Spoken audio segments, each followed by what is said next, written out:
ఓం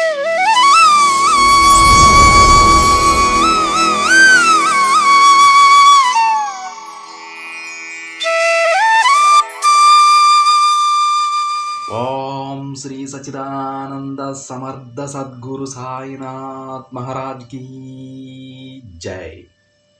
ముందుగా సాయి భక్తులందరికీ నమస్కారం అండి. వీడియో చూస్తున్న ప్రతి ఒక్కరిపైన ఆ తండ్రి ఆశీస్సులు ఉండాలని, బాబా గారి భక్తులందరూ ఎప్పుడూ కూడా ఆనందంగా సంతోషంగా వారి జీవితాన్ని గడపాలని మనస్ఫూర్తిగా కోరుకుంటూ ఈ వీడియో స్టార్ట్ చేస్తున్నాను ఫ్రెండ్స్. ఈరోజు వీడియోలో బాబా గారు ఎప్పటిలాగే తన బిడ్డలందరి కోసం మరొక చక్కటి సందేశాన్ని తీసుకొచ్చారండి. ఈ సందేశంలో బాబా గారు ఏమంటున్నారో తెలుసా?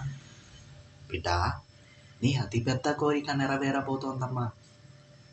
నీ సాయిపై నమ్మకం ఉంచి ఇది విను తల్లి, తప్పకుండా ఆనందిస్తావని బాబా గారు అంటూ ఉన్నారండి. అసలు బాబా గారు తన బిడ్డలకి ఏం చెప్పాలనుకుంటున్నారు, బాబా గారి మాటలలోని అంతరార్థం ఏమిటో స్వయంగా ఆ తండ్రి మాటలలోనే విందాం. బాబా గారు ఏమంటారంటే, బిడ్డ, ఈరోజు నీకు ఒక ముఖ్యమైన విషయం చెప్పడానికి వచ్చాను. రేపు నీ తీరని కోరిక ఒకటి తీరబోతోంది తల్లి. నీకైనది, నీకు అవసరమైనది, నువ్వు కోరుకున్న కోరిక తీర్చాలని నీ దగ్గరకు వచ్చానమ్మా. నీ కోరిక తీరితే నా కోరిక కూడా తీరినట్టే బిడ్డ. నీ కోరికను తీర్చి నీతో మనసు విప్పి మాట్లాడాలని నేను ఎప్పటి నుంచో ఎదురు చూస్తూ ఉన్నాను. ఇక కొన్ని క్షణాలలో నీ కష్టాలు, సమస్యలు తీర్చి తీయని తేనెలాంటి ఆనందాన్ని నీకు అందిస్తానమ్మా. నువ్వు కోరుకున్నవన్నీ జరిపించి, నువ్వు ఆశపడింది నీకు అందించి, నీ ఆనందాన్ని రెట్టింపు చేస్తాను. దానికన్నా ముందు ఒక విషయం నీకు చెప్పాలి తల్లి. నీ జీవితంలో ఉన్న అన్ని విషయాలు నేను సరిచేస్తాను. అప్పటి వరకు కొంచెం జాగ్రత్తగా ఉండు. నువ్వు ఎలాంటి నిర్ణయం తీసుకోవాలన్నా 1కి 10 సార్లు ఆలోచించి నిర్ణయం తీసుకో తల్లి. అలా ఆలోచించి నిర్ణయం తీసుకోవడం వలన అందులో ఉన్న సమస్యల నుంచి నువ్వు తప్పించుకోగలవు బిడ్డ. కాబట్టి కొంచెం ఆలోచించి నిదానంగా నిర్ణయం తీసుకో. అస్సలు దిగులు పడకు. నీ సమస్యల నుంచి తెలివిగా బయటపడాలమ్మా.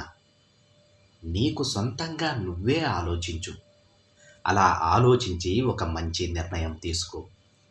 నేను కూడా నీతో పాటే ఉంటూ నీకు ఒక మంచి దారిని చూపిస్తానమ్మా. ఇక నువ్వు ఎవరి దగ్గర కూడా ఓడిపోవు బిడ్డ. నాపై పూర్తి నమ్మకంతో ఉన్న నీకు ఎలాంటి ఆపద రాకుండా నా ఆశీర్వాదం నీకు అందిస్తున్నాను. నీ కోరికలు తీర్చాలంటే అందుకు చాలా పనులు చేయాల్సి ఉందమ్మా. ఆ పనులు చేయడం వలనే నాకు కొంచెం ఆలస్యమైంది. ఇక నీ కోరికలు తీర్చడానికి నేను నీ దగ్గరకు వచ్చేసాను తల్లి. ఇక అంతా మంచి జరుగుతుంది. అలా జరుగుతుంది అని నువ్వు గట్టిగా నమ్ము.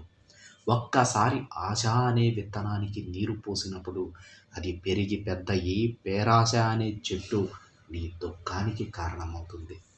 కాబట్టి బిడ్డ, నువ్వు ఏదైనా కోరుకునే ముందు 1కి 2 సార్లు ఆలోచించి కోరుకో. అన్నీ సరిగ్గా ఉంటే నేను తప్పకుండా నీ కోరిక తీరుస్తానమ్మా. నా పరిపూర్ణ ఆశీర్వాదం నీకు ఎప్పుడూ ఉంటుంది తల్లి. ఎవరి దగ్గర నుంచి ఏమీ ఆశించకుండా న్యాయంగా ఉంటూ న్యాయమైన కోరికలు కోరితే తప్పక నీ లక్ష్యాన్ని నేను నెరవేరుస్తాను. నీకైనది నీకు రాసిపెట్టి ఉన్నప్పుడు కొంచెం ఆలస్యమైనా సరే తప్పకుండా అది నిన్ను చేరుతుంది బిడ్డ. ధైర్యంగా ఉండు. నీకు రావాల్సింది తప్పకుండా నీ దగ్గరకు వస్తుంది. నువ్వు చేసే మంచి చేస్తూనే ఉండమ్మా. చెడుని మాత్రం అస్సలు తలుచుకోకు. తప్పకుండా నీ భవిష్యత్తు బంగారుమయమవుతుంది. ప్రశాంతంగా జీవించు. ఒకవేళ నువ్వు అన్యాయంగా ఉంటే అది నీకు నరకాన్ని చూపిస్తుంది బిడ్డ. కాబట్టి అన్ని సందర్భాల్లో అందరికీ మంచే కోరుకో. నీకు కూడా మంచే జరుగుతుంది. మంచి పనులు చేస్తూ ఉండు. చూడు తల్లి, ఒకవేళ మంచి చెయ్యలేకపోయినా సరే చెడు మాత్రం చేయకు బిడ్డ. సాయం చేయకపోయినా పర్వాలేదు, కానీ ఎవ్వరికీ అపకారం మాత్రం చేయకు. జరిగిపోయిన దానిని ఎవ్వరూ మార్చలేరు, కానీ జరగబోయే దానిని ఈ తండ్రి మార్చగలడు. అవును తల్లి, ఆలోచనను బట్టే నీ జీవితం మారుతుందని గ్రహించు. న్యాయంగా ఉంటే గెలుపు నీ సొంతమవుతుందని గ్రహించు. న్యాయంగా ఉన్న నీకు, మంచి ఆలోచనలు చేస్తున్న నీకు అంతా మంచి చేసే బాధ్యత నాది. నువ్వు ఏ విధంగా అయితే ఆలోచిస్తావో ఆ విధంగానే నీ జీవితం మారుతుందన్న విషయం గుర్తించుకో బిడ్డ. ఎప్పుడూ మంచి ఆలోచనలే చేస్తూ ఉంటూ వ్యతిరేకమైన ఆలోచనల జోలికి నువ్వు వెళ్ళకు తల్లి. వ్యతిరేకంగా నీకు ఇక్కడ ఏదీ జరగదు, నువ్వు ఆలోచిస్తే తప్ప. అందుకే బిడ్డ, ఎప్పుడూ సవ్యమైన ఆలోచనలే చేస్తూ ఉండు. నీ జీవితం బ్రహ్మాండంగా ఉంటుంది అని కలలు కను. అది ఆ విధంగానే మారుతుంది. మార్చి నీ చేతిలో నీ జీవితాన్ని పెట్టే బాధ్యత ఈ తండ్రి తీసుకుంటాడు తల్లి. ధైర్యంగా ఉండు. జరగబోయే దానిని నీకు నచ్చినట్టుగా నేను మారుస్తాను. ఆలోచనను బట్టే నీ జీవితం మారుతుందన్న విషయం గుర్తించుకో బిడ్డ. నీకు పదే పదే చెబుతూ ఉన్నాను, ఎప్పుడూ సవ్యమైన ఆలోచనలే చేయి. అదే విధంగా నీ జీవితం మారేలా ఈ తండ్రి ఆశీర్వాదం ఉంటుంది. చూడు బిడ్డ, న్యాయంగా ఉంటే గెలుపు నీ సొంతమవుతుందమ్మా. ఇక మంచిగా జీవించేందుకు ప్రయత్నించు. అన్నీ నీకు అనుకూలంగా మారుతాయి తల్లి. అలా మారేలా ఈ తండ్రి చేస్తాడు. నువ్వు చేసే మంచి పని, అది చిన్నదైనా సరే పెద్దదైనా సరే, అది నీకు ఎన్నో రెట్లు పుణ్యాన్ని తెచ్చిపెడుతుందమ్మా. ఆఖరిగా ఒక విషయం చెప్పనా తల్లి, నువ్వు ఎప్పుడూ కూడా ఎవరైనా నీకు సాయం చేస్తే వారిని మర్చిపోకు. అలానే నువ్వు చేసే సాయానికి లెక్క కట్టకు. నువ్వు చేసే సాయమే నీకు బంగారం లాంటి జీవితాన్ని ప్రసాదిస్తుంది. నీ ఆనందమైన జీవితానికి ఆ మంచి పునాది రాళ్ళు అని గుర్తించుకో. భగవంతుని ఆశీర్వాదం నీకు దొరుకుతుందమ్మా.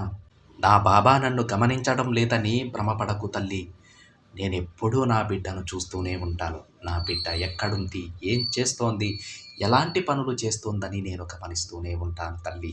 ఒక్కసారి నువ్వు నా వైపు నడిచాక నిన్ను చేరే వరకు నేను నడుస్తూనే ఉంటానని నీకు చాలాసార్లు చెప్పాను.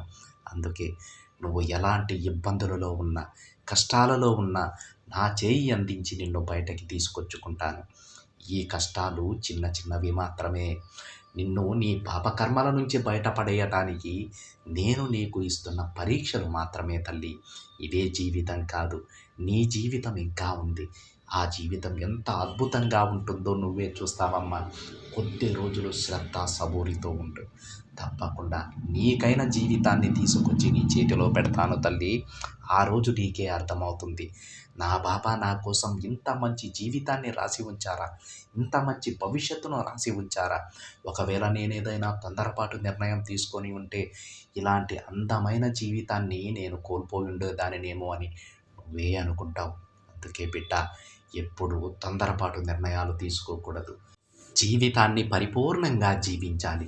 అప్పుడే దుఃఖంతో పాటు, కష్టాలతో పాటు అందమైన జీవితం ఎలా ఉంటుందో నువ్వు చూడగలవు. ఆ జీవితాన్ని ఆస్వాదించగలవు.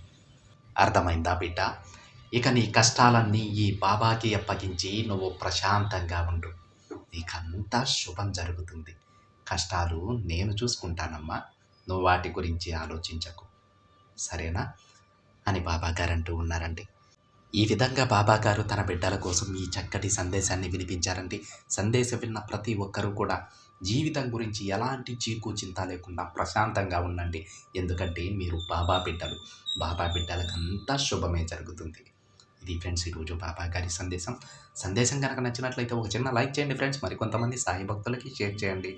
మొదటిసారిగా ఛానల్ని చూస్తున్నట్లయితే సబ్స్క్రైబ్ చేసుకొని పక్కనే ఉన్న బెల్ ఐకాన్ని యాక్టివేట్ చేయండి. మరొక బాబా గారి సందేశంతో మరొక వీడియోలో కలుద్దాం. అంతవరకు ఓం సాయిరామ్.